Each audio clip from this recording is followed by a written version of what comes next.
Grand Rising and greetings, depending where you are in the world. I'm Reverend Zebi, High Priestess of the Kemetic Order.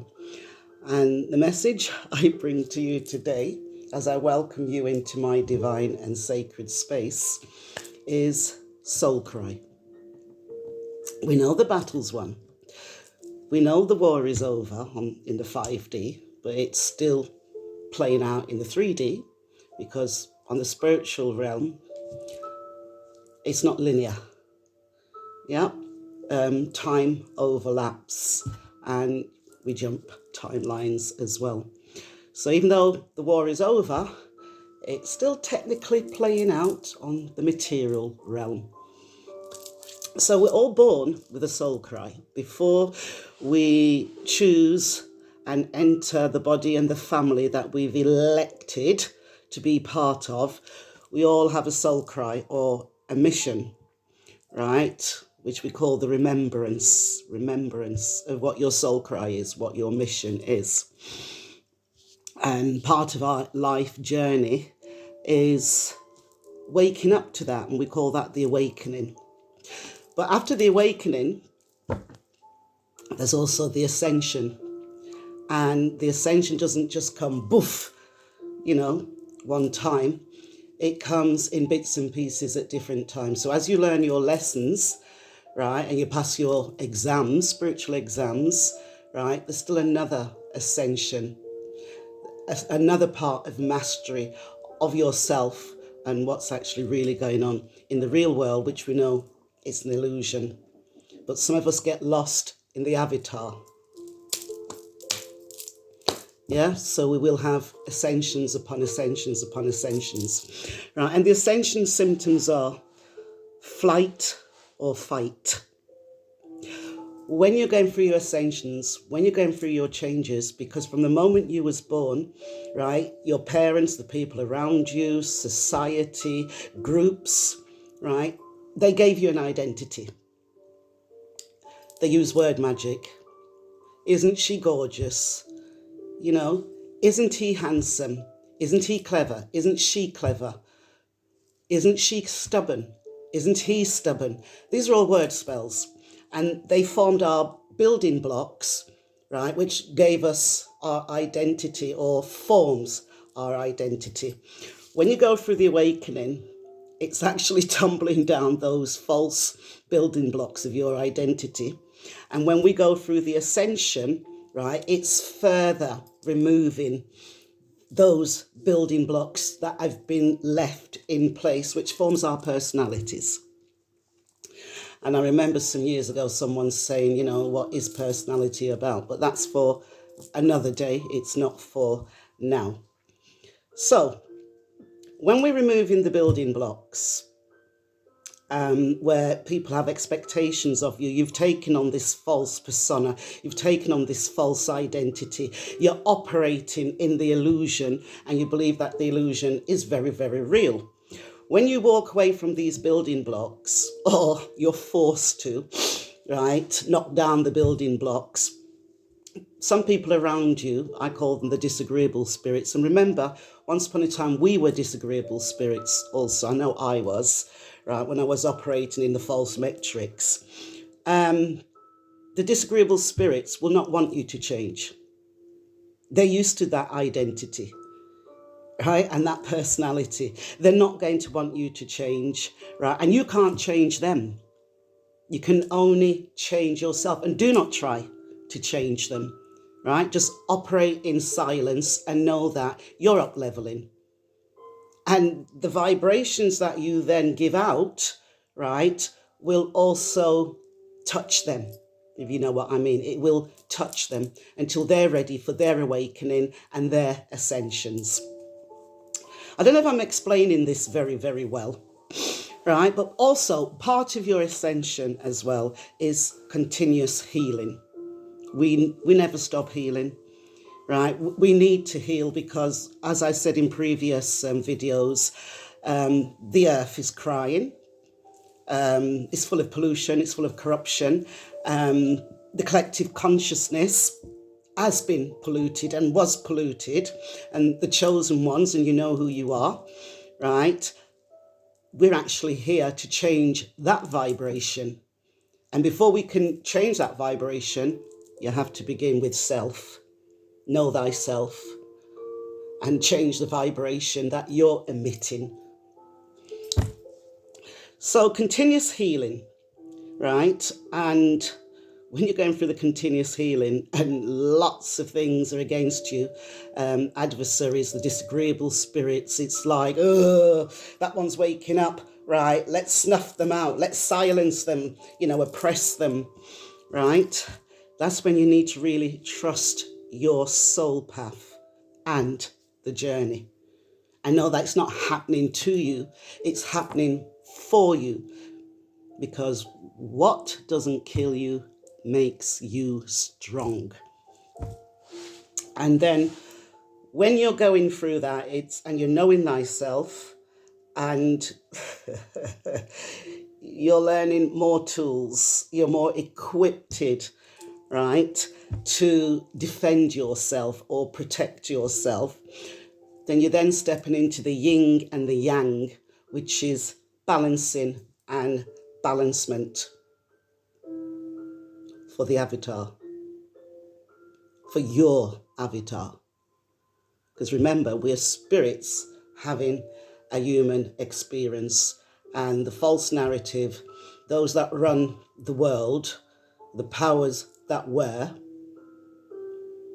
because they've lost the war in the 5D, the powers that were, they're desperate. And when someone's desperate, they'll do desperate things. And yeah, it's almost like, well, if we've won the war, why am I still suffering?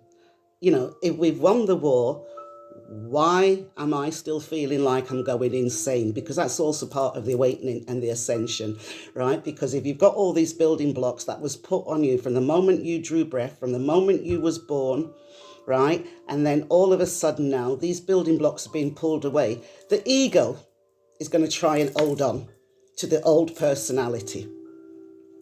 And with that, it's like, ooh, do you know what I mean? I feel like I'm going insane, but you're not going insane, you're leveling up.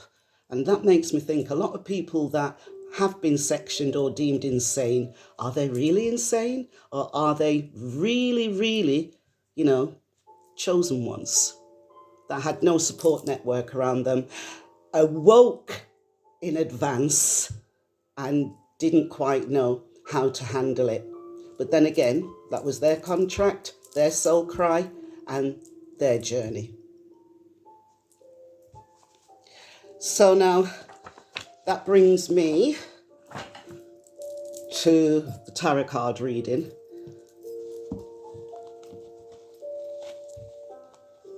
What do we need to know?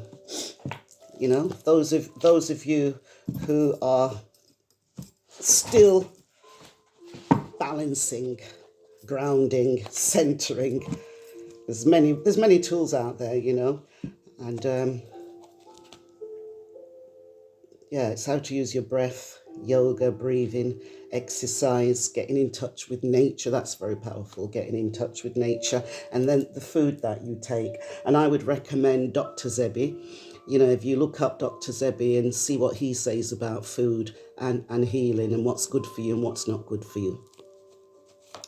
So, what does the collective need to know to further up level and to contribute to the collective consciousness? I'm going to take that one and that one. Ooh. I'll take one more. Oops, a little flipping out. Right. Okay, we've got the 5 of Cups, 7 of Cups, 6 of Cups, right? All water elements. So that tells me that some of you who this may resonate with, you're going for a very emotional time. And that again is part of the ascension. It's letting go of the old self, and all the building blocks that was put around you. So the 5 of Cups deals with losses and sorrow. When you're going through an ascension, right, it's like I said, flight or fight, right? You either stay to yourself, withdraw, go into retreat mode, right? Like the wounded warrior, right? And within that sort of loss, you're reflecting, you're healing, right? And the Five of Cups, we always have 2 cups upright and 3 that spill over, right? Focus on the 2 cups that are upright, which is your inner self and the Most High. That's where your healing begins. And then we have the 7 of Cups. Lots and lots of options. Opportunities, once you go through the 5 of Cups, right? Some of you already, you're at the 7 of Cups. Opportunities, what action to take, right? You're more fortified, right? You've learned new lessons that you've mastered about yourself, your inner world and your outer world, right? So lots of opportunities are coming up, right? Changes, things you want to do. You have an impetus, to take action. Actions will be successful. And then we have the 6 of Cups, right? And the 6 of Cups for me, again, 6 is always home, family, right? So it's actually networking, right? With people that vibrate with your energy. And 6 as well is always like a celebration, feeling like a sense of belonging. You have arrived, right? Emotionally, right? You're now balanced until the next ascension.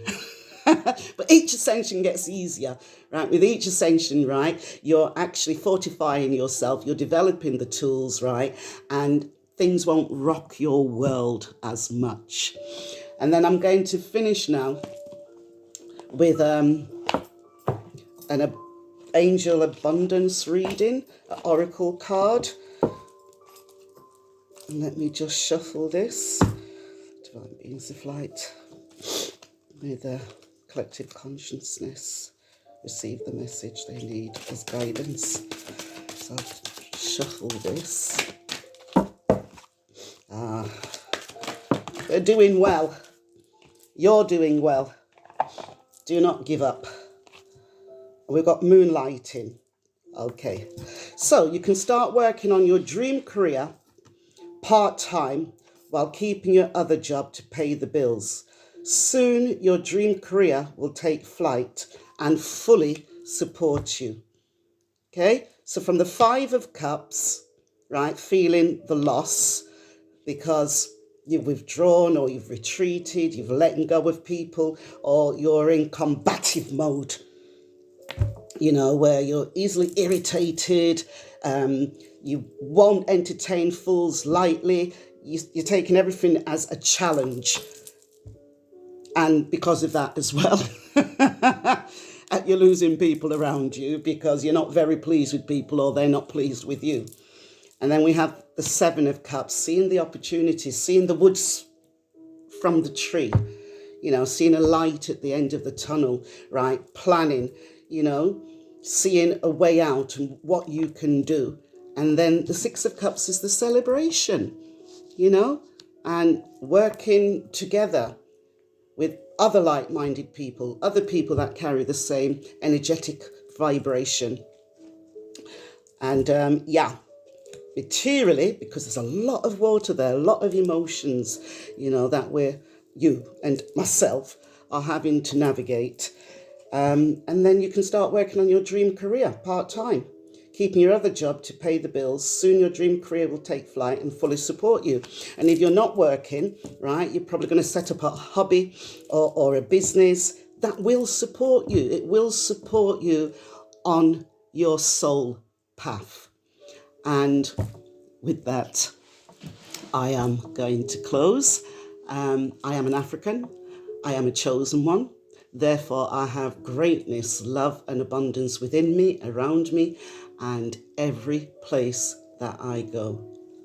Peace out.